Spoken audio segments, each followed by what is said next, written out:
Bwanji mutankonda Yesu, Yesu, Yesu. Bwanji mutankonda Yesu, akonda kosatha. Bwanji mutankonda Yesu, oh Yesu, oh Yesu. Bwanji mutankonda Yesu, akonda kosatha.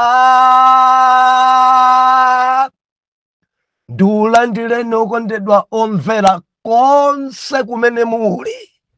Heneleke ichale mtumiki wanu believer lero pa 21 May 2025 movie wachiponyeponye zinthu zimene zimagwesa subtopic today kukonda ndalama. Marko chapter number 14 tikuwerenga verse number 10 mpaka na verse number 11. Mawu apamwamba. Yudasi apangana ndi akulu ansembe. Yudasi apangana ndi ansembe akulu.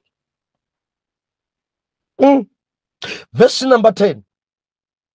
Ndipo Yudas Iskarioti ndiye modzi wa 12 anachoka napita kwa ansembe akulu kuti ampereke iye kwa iwo. Verse 11. Ndipo pamene iwo aramva anasekera. Nalonjezana naye kuti adzampatsa ndalama. Ndipo iye anafunafuna pomperekera iye bwino.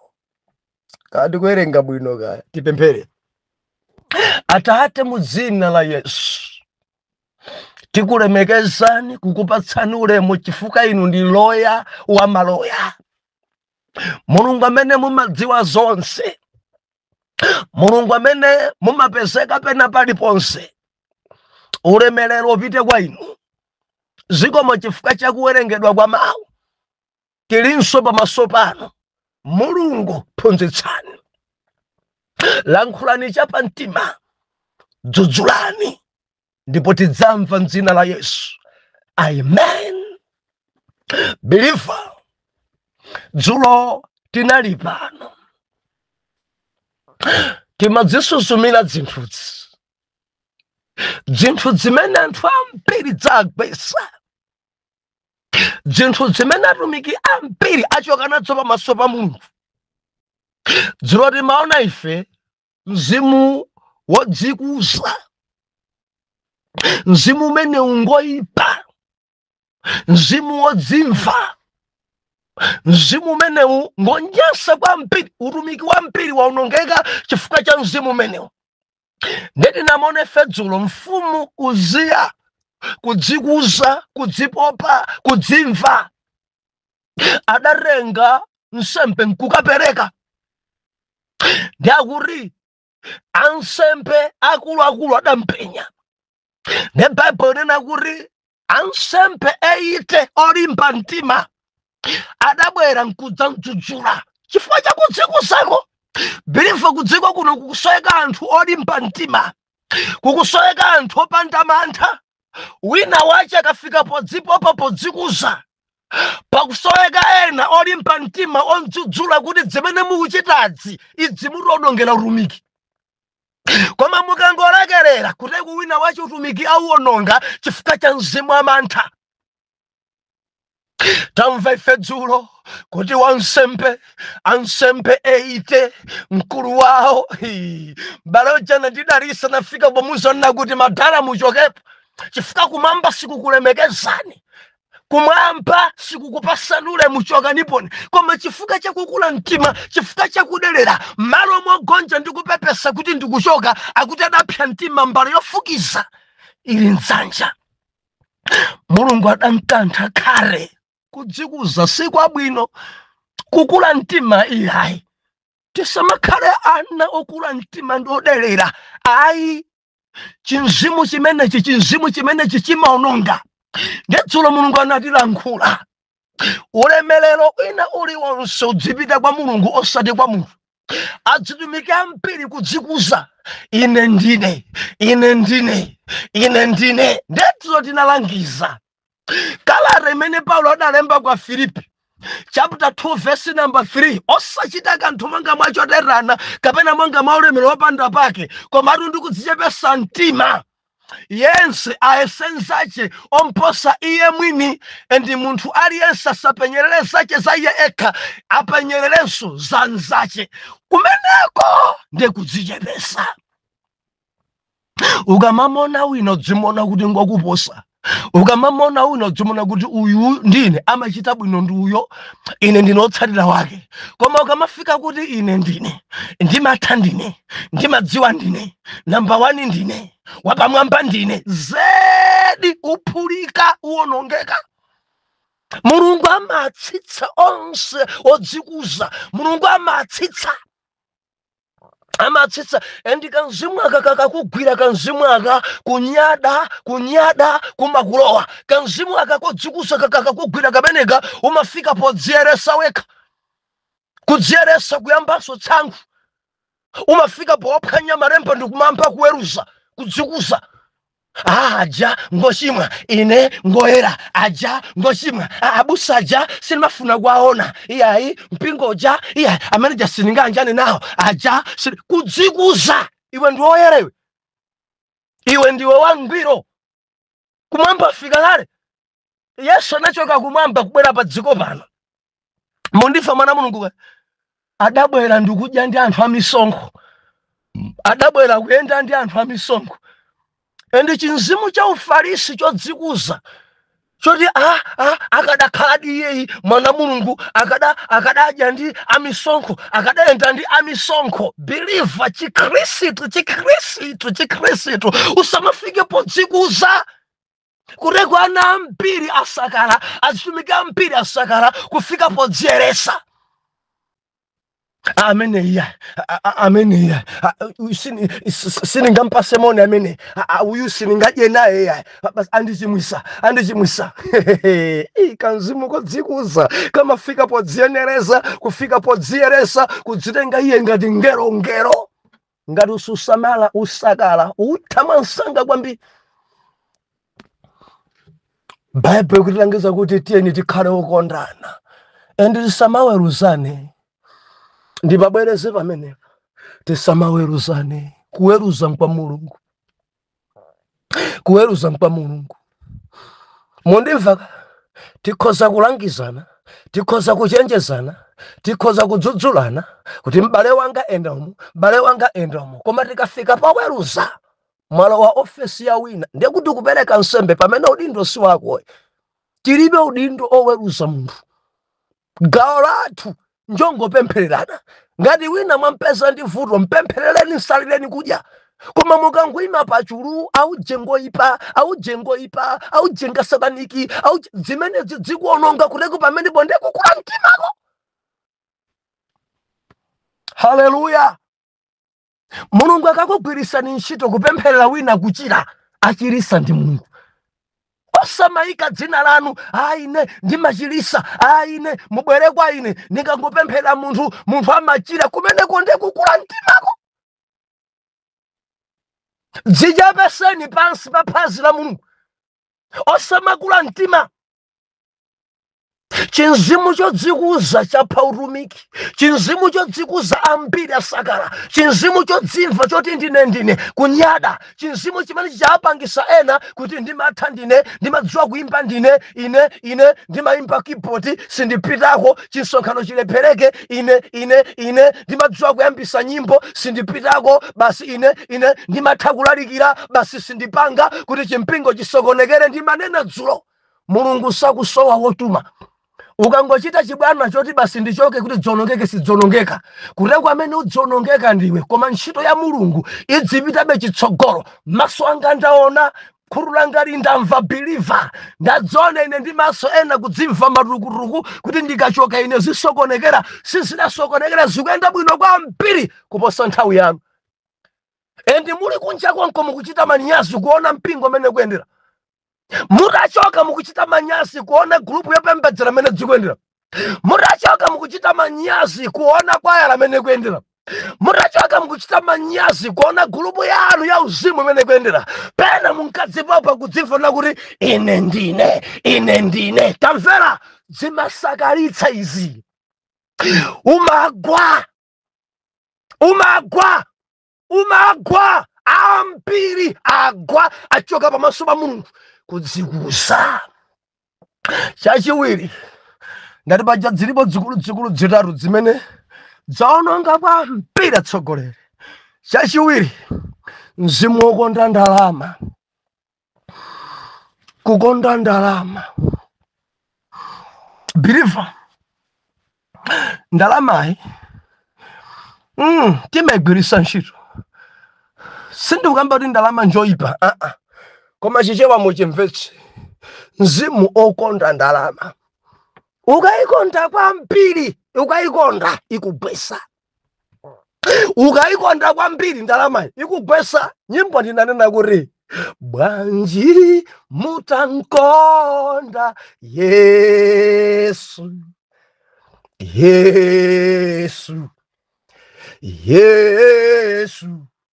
bwanji mutankonda Yesu, akonda kosata. Chimene chuchitika mdziko langa, malo monkonda Yesu, anthu sakunkonda Yesu, endi diso lawo ili pa ndalama. Malo monkonda Yesu, malo monkakamira Yesu, anthu asiya kukakamira Yesu, akukakamira kwambiri ndalama. Endi ndilisekwerere pano ngati maurumiki asakala, ngati anthu ambiri agwa, chimene chagwesa kukonda ndalama. Ambiri ndikunena pano chauzimu chidachuluka, chauzimu chidatha chidasakala, chimene chapangisa kusakala chauzimu, mzimu okonda ndalama. Believer, usamayikonde kwambiri ndalama, ikuononga. Nchifukwa chache maubale akutha ndalama, nchifukwa chache kukuchuluka zigandanga kudzika kuno ndalama, nchifukwa chache mautumiki asakala ndalama. Anthu akuphana mipingomu, anthu akumenyana mipingomu, anthu akulumana maministemu, anthu akuvutana magulupumu. Kani si ina mzimu okonda ndalama, believer, dzapangisa anthu ambiri kugwa, ambiri agwa. Yudasi Iskarioti, mmodzi mwa ophunzira a Ambuye wathu Yesu Khristu, mkulu amene adadalilidwa mpaka na kupasidwa thumba ya ndalama kuti udzisunga ndalama ndiwe. Tikafuna zogulagulazi, iweyo udzitithandiza, ankasunga ndalama. Endi malemba unena kuti chinzimu choyipa chimene chidamuononga nkakonda kwambiri ndalamaso. Murumiki wa Yesu mkulu uyuyu, diso lake dali pa ndalama. Mukumbukira tsiku lija mzimayi wina adabweresa mafuta onunkhira kwambiri mtengo wapatali, amene anadzodza nawo Ambuye Yesu. Yudasi adanena kuti mafuta yawa akuwawonongera mapazi, mafuta yawa nga ndalama zambiri. Mafuta amenewa bwanji akadagulitsidwa, ndalama zakezo tisamale nazo masiye. Ambuye Yesu anena kuti muzakhala nawo amasiye mpaka na kalekale. Ine sindili wa kalekale pa dziko pano, ndindika nthawi kochepa. Ngakhala Yudasi adanena nkhani ana amasiye, sikuti adali ndi chidwi cha pa ana amasiye ayi, koma chifukwa chakuti adali ndi chimtima chokonda ndalama, chimtima chosolola, chimtima chokonda chuma, chimtima choyipa chimene chimasakaza utumiki. Sisi mazona siuchitika pasi, akuchoka pa gulu la anzace nkupita kwa ansembe, nkukapangana nawo ansembe kuri ine ndikhoza kukusonyezani kuti Yesu ndi uyu. Napangana ndalama, mundiganizira zingari, mundipatsa zingari, mukayang'ana nkhani kuti ifute chonchi. Yudasi diso lake ili pa chuma, Yudasi diso lake ili pa kulemera, Yudasi diso lake ikufuna kuti akhale mponda matiki, akufuna zikhala ndi zambiri, akhale ndi zapamwamba zokha. Diso lake lachoka pa kukonda Yesu, ayamba kukonda ndalama, akupangana ndi zifamba, akupangana ndi zigandanga, akupangana ndi ansembe. Mundinyemera zingati, mundipasa zingati, ndililede kumpereka m'manja mwanu mumuphe, ndililede kumpereka m'manja mwanu munchite choyipa. Ndalama ukayikonda imakuchosa pa utumiki, ndalama ukayikonda kwa mpiri imakupha, ndalama ukayikonda kwa mpiri, ndalama umapangika kuti iweyo ugwe. Ambiri asakala, ambiri aunongeka. Birifa dziko langa mundivomereza, azitumiki ambiri agwa ndalama. Bodza imalowa chifukwa cha ndalama. Banjari akulemba kalata kuno ndimasamalana amasiye, kuno utumiki wanga wakula, kuno ndimachita izi. Mukayang'ana zonse zijagwero yake konda ndalama. Kureku zithunzi zina zimene zikutumizidwa zabodza zokha. Azungu akuzonera banja kuti mukuiona mbumba imene ana amene ndikuadyesa ndine, ndikumadyesa anawo ndine, ndimalipira school fees anawo nsewo ndine, pafunika mamiliyoni akuti. Ndili orphanage tawang'anani apa. Mauti dzima orphanage zina zisikuti anthu akusunga anawo chifukwa choti ali ndi mtima osamala ana. Ayi, kureku chikondi chawo chili pa ndalama. Mauti ndalama zimene azungu akutumiza zapa orphanage, zimene zikupita ku orphanage iko ndi 10%. Mauti mkulu uyuyu akumatafuna 90%, zimene zikupita ma business yake. Ndimati ndinene mukayankha ino amene mwasonkhanitsana, ndikumadyera masuku pamutu, ndikumanena kuti ndimatumikira anawa, koma ndalamazo mukugwirisa ntchito njira zanu. Mukayankha ndinene pano mobwereza zinthu zimenezi zimapha utumiki, zinthu zimenezi zimaononga, zinthu zimene zimakupangitsa kuti usakale, chifukwa chikondi chako chili pa ndalama osati pa Yesu. Tunena kuti munkonda Yesu, mukankonda Yesu, zidzapangisa nzoti kupambako adzakudalitsani. Ndimanena ine sabata yatha, munkakamire Yesu, muntsate Yesu, mukamatsata Yesu, mukamankonda Yesu, pamene ndalamazo zizikutsatani.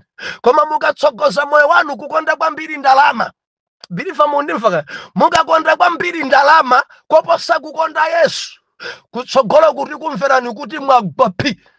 Moyo wanu ukakhala kwambiri pa ndalama, kutsogolo kumusakala, kureku patalike pafupike, utumiki umene udzatha.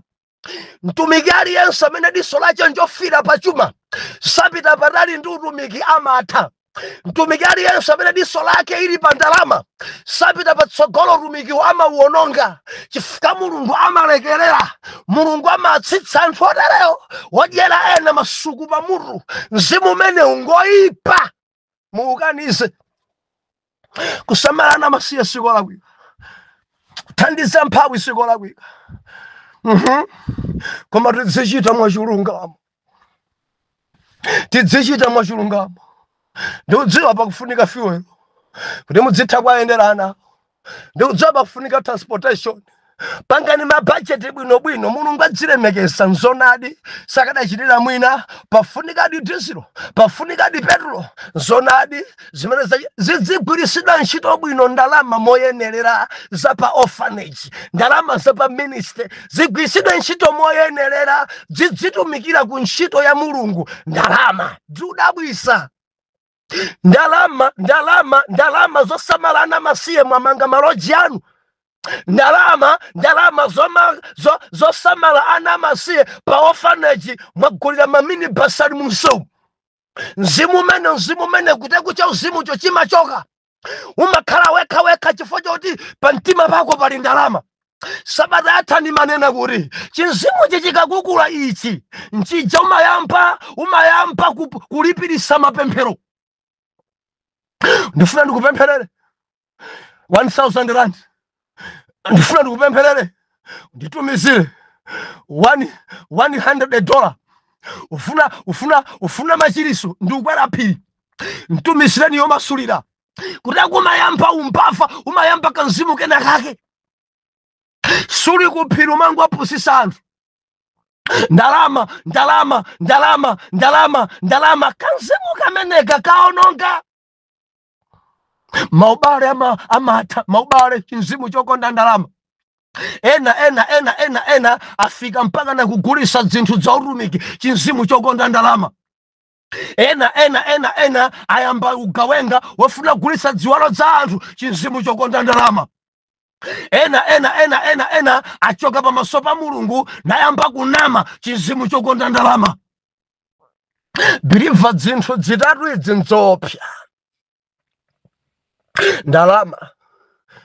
ndalama ena kunsonkhano osapita khani ndalama kuchali chisakupita nsobwanja di business imaenda Sunday chinzimu chokonda ndalama kunsonkhano osapita nawo bwanja kuti tifuna titakate chinzimu chokonda ndalama kuti kumajeka pang'ono nanga siwa jomba wiki amanso jomba pang'ono wiki naso jomba pang'ono buy and buy moyo wako wa uzimu kusakala mukafufuza chifukwa cha kukonda ndalama. Tikamasonkhana Bible nakuti chitsulo chimanola chitsulo chinzake mene ena kuimbira mene ena kupemphera wina akamadzuka nkuphunzitsa moyo wako umanoleka koma kujomba kuma kupangitsa kuti udyeke kucha uzimu chako endi mpang'ono umapezeka kuti wagwa mzimu wokonda ndalamawo ambiri ayamba mzimu wachiwerewere ambiri chifukwa cha ndalama asimayi ambiri sakukhulupirikanso chifukwa cha mzimu wokonda ndalama. Pano ali moyo wachitayiko ndalama sakukhulupirika kwa amunawo ndalama amba kwa zembera okondedwa ndalama alonjeza apasa ndalama zambiri zapangisa kukavulira mamuna amene sali wawo idzi dzaononga idzi dzapangisa ena kugwa ndalama. Yudas kuchoka pa gulu panzachi uyo mundipasa zingati kupangana kumene kucha tikupasa ndalama izi mpaka na uyo abwerayo akuti adasakasaka njira zomperekera imagumbwambwanisa ndalama sakasaka njira amene ndimpereke bwanji amene ndithane naye bwanji amene ndipange naye bwanji. Ndili ndilangizo pa mkondeni Yesu mtsateni Yesu mpembedzeni Yesu ndalamazo zidzikupezani. Apa pamavuta kumvetsapa bambo anga adandilangiza kuti untsate Yesu unkakamire Yesu endi chumacho chidzikupeza. Inanena sabata yatha tikutumikira Mulungu amene akudziwa ndithu tikufuna chakudya, tikutumikira Mulungu amene akudziwa ndithu kuti utumiki uyende ndi chuma, tikutumikira Mulungu amene akudziwa ndithu tikusowa zovala. koma tikafika ife pachinzimu pachintima chokonda ndalama pachintima chechongopempha tiuwononga utumiki tentintsata Yesu adzitidyesa tentintsata Yesu adzitiveka tentintsata Yesu adziganizira kuti tili ndi ana akufunika ku sukulu, ana kufunika ku college, ana kufunika ku secondary. Tinkakamira Yesu amakonza njira popanda njira, koma tikayika diso lathu pa ndalama bilifa titha tisakala enditipa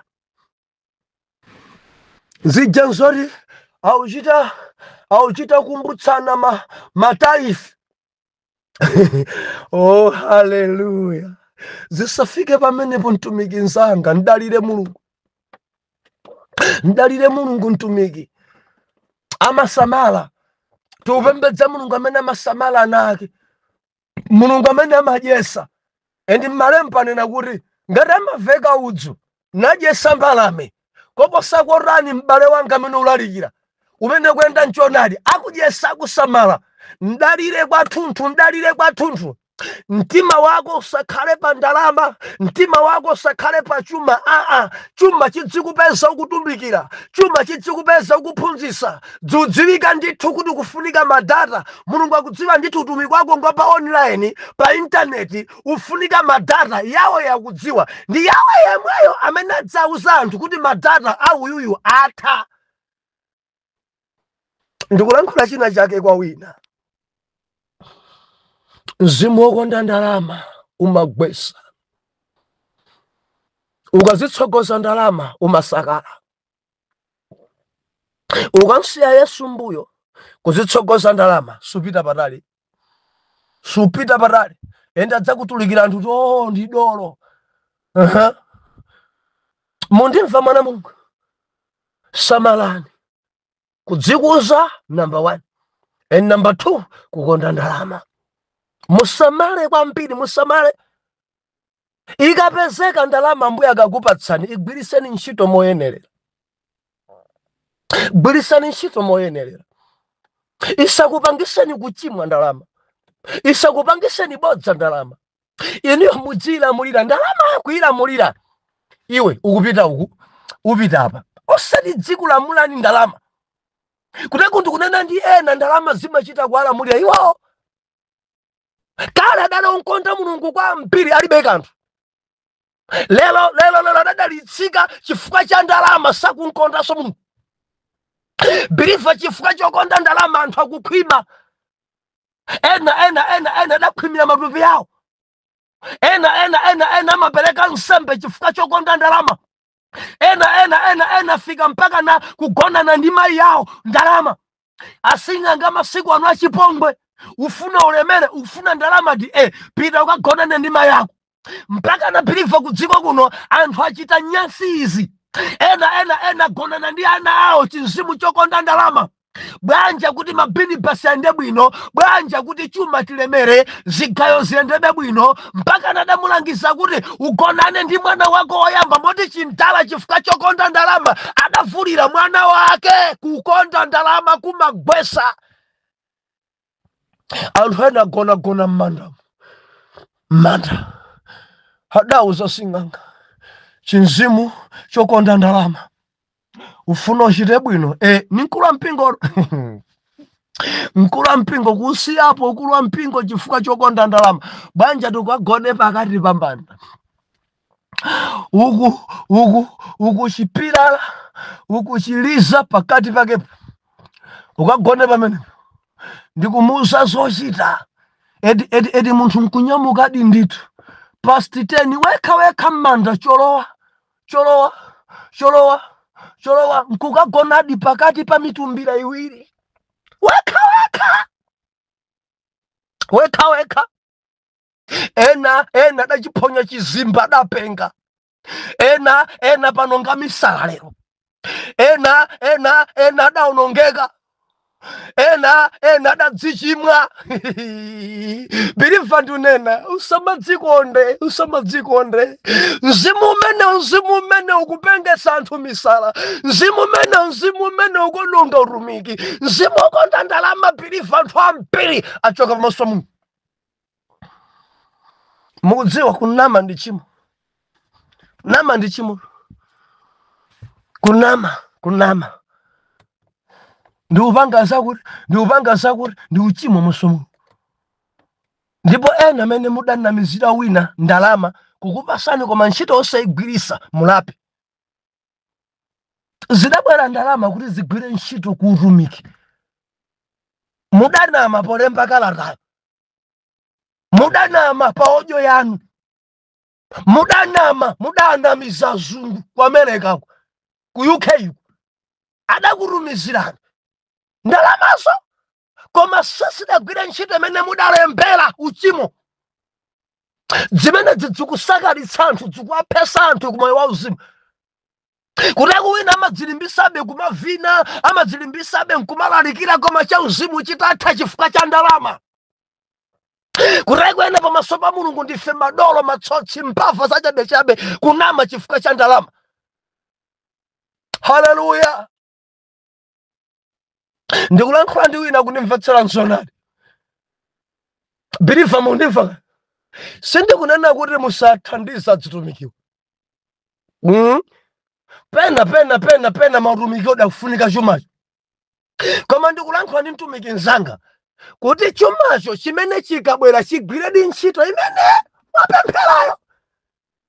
Kapamveka kaya kapapweteka kaya zikamapweteka nje kuti ndi movie. Bala imene yoyo itanani Dr. Jesus Aipores. Kudziko kuno ambiri apusisidwa. Azungu ambiri adasiya kuthandiza. Azungu ambiri adadzileka chifukwa cha atambwali amene adatsogoza kukonda kwambiri chuma. Ndalama nkumabwera, malo motumikira anamasiye, malo motumikira kuchalichi, ndalamazo zidatumikira banja lawo. Endi zotsatira zake mzungu adazindikira, adasiya kuthandiza utumiki. Ambuye akulankhuleni apa tsogoleni. Akulankhuleni kuli madolo dziwa kulemba proposal. Kumamba tithandize. Believer mkonde Yesu, mtsata Yesu, mkakamire Yesu, mpembedze Yesu. Chumacho chitsikutsara koma ukatsogoza kukonda chuma kwambiri udzachoka pakati pa nzako oyera mtima nkuyamba kugwirizana ndi zigandanga kuti ukuze chuma chako mbali inayi ukusakala cha uzimu chako. Mukauyang'ana moyo wa Judas Iscariot udatha chifukwa cha ndalama zimasakalisa zimagwesa. Udatha adampereka Yesu, ndalama zodampasa nsembe adazigulisa ntchito mpaka nazija mpaka nadazitaya pansi mpaka na nsembe adazigulira munda mpaka na pano munda ulipobe. Yudas yobwa adaphulika, adatha, adasakala, adagwa.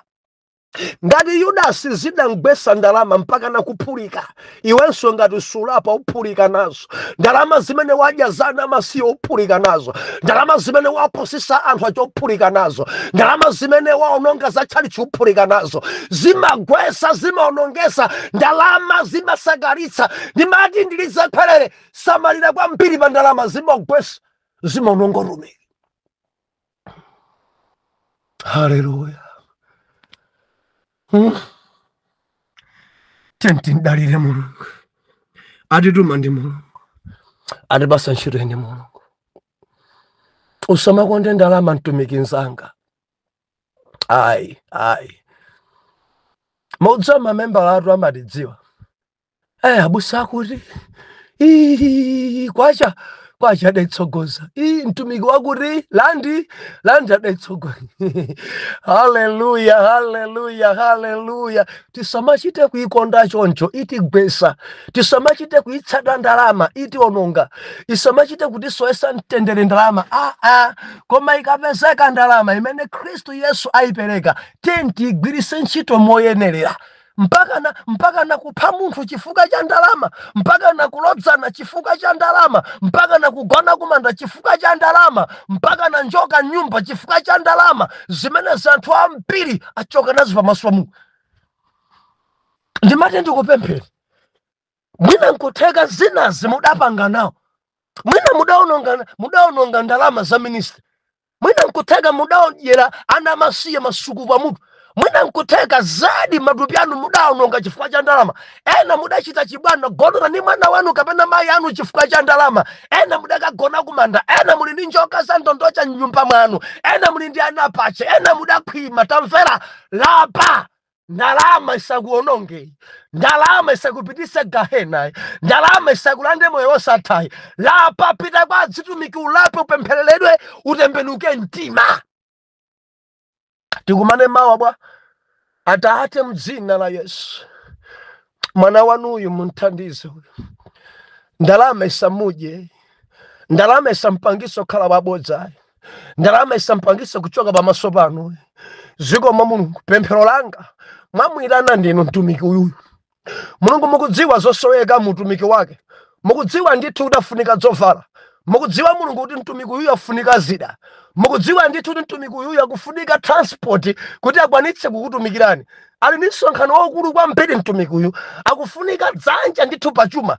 Ino amene mumakwaniritsa, ino amene mumapereka Mulungu ndikupemphera, nthandizeni mtumiki wanu Jehova, mu dzina la Yesu Khristu. Jehova, ndikulankhula ndi wina uyu Mulungu amene alikakasa litondoviro, chuma cha msakaza, mzimu wokonda ndalama wamuonongera utumiki, moti pano sidzikuyenda, kudzodza konse kudachoka.